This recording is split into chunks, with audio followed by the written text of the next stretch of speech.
For most of Deltarune's previous chapters, they have introduced some special mechanic. For Chapter 2 it was the teacups, for Chapter 3 it was the whole pixelated world, and for Chapter 4 it was the climbing ability.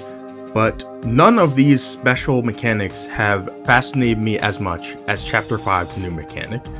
Hello all my dear viewers out there, my name is Kilroy Was Here, and I'm going to try to explain how our three main stats factor into this new 2D plane. A world of attacking, jumping, and acting in non-traditional ways. Does defense function the same as it does in battle? Does raising our attack let us defeat enemies with less swings of the sword? And does raising magic let people like Susie do more damage with her act, Root Buster?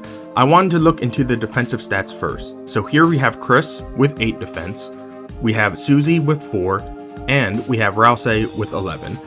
Keep all those 3 stats in mind as we go and fight Aqua's bullet pattern, which she is so graciously preparing for all of us. And now that the battle has begun, you can see that damage seems to work normally.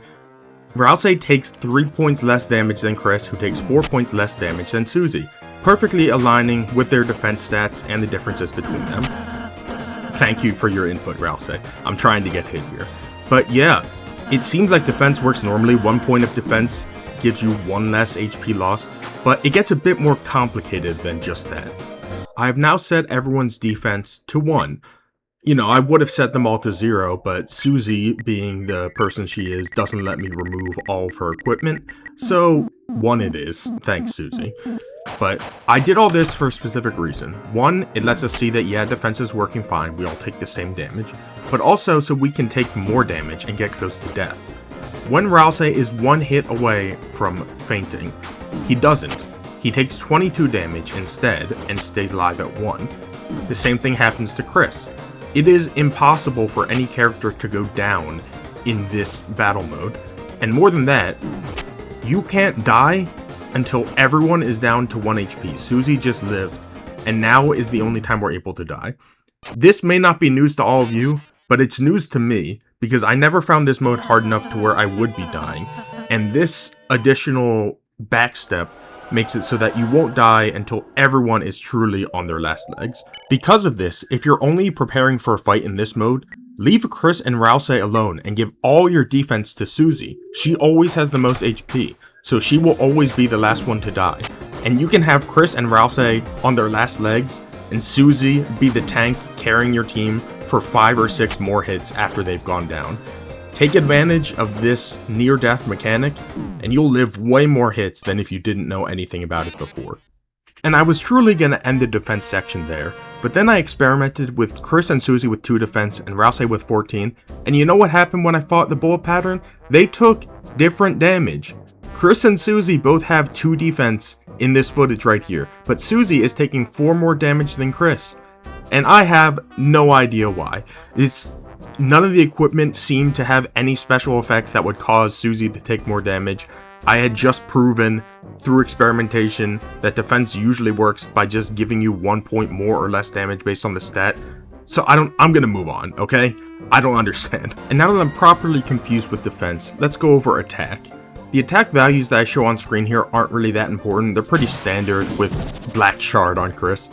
And all I really wanted to figure out is, does attack affect how many hits it takes to kill enemies? Because a lot of these enemies die in 1 hit, and normally you don't really even think about how many hits it takes, you just keep attacking till you win. Like this book there, I beat it in 9 hits. And if I were to change 1 or 2 small pieces of equipment, it would still probably be 9 hits. And that's why, my dear viewers, I'm breaking out the big guns, the file editing. Oh, so it took you 9 hits with 35 attack? What if the whole party has more than 100 attack? I modified all of their attack values, even though I thought if it did matter, it would only be Chris's attack value. And I think you can tell by my word choice what actually happened. I was really hopeful, given how much defense made an impact in this mode, that attack would as well.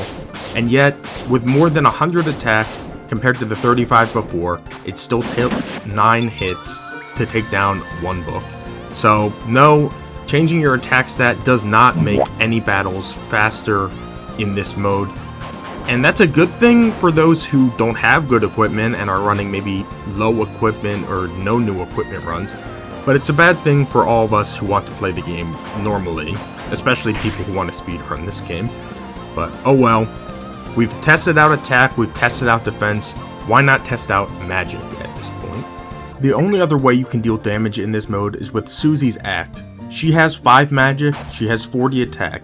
If attack did nothing, maybe magic will do something for her Root Buster.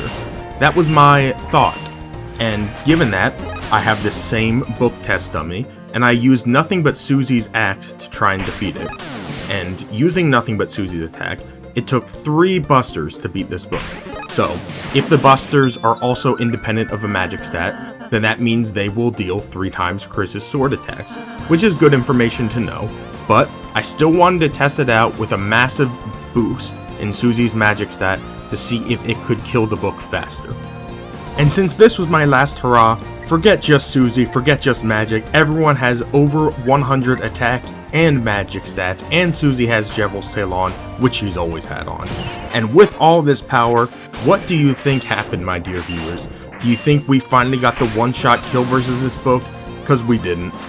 It got the exact same 3-shot kill we've had this whole time. And that's just so absolutely disappointing to me. I don't know if it is to you, but I wanted to be able to affect how much damage we did in this mode. I wanted it so much that I even tried something else after already trying this maximum stat nonsense. I recall there's a very special piece of equipment you could get called the Yellow Hat, the hat of a just cowboy, which makes spells 20% more effective.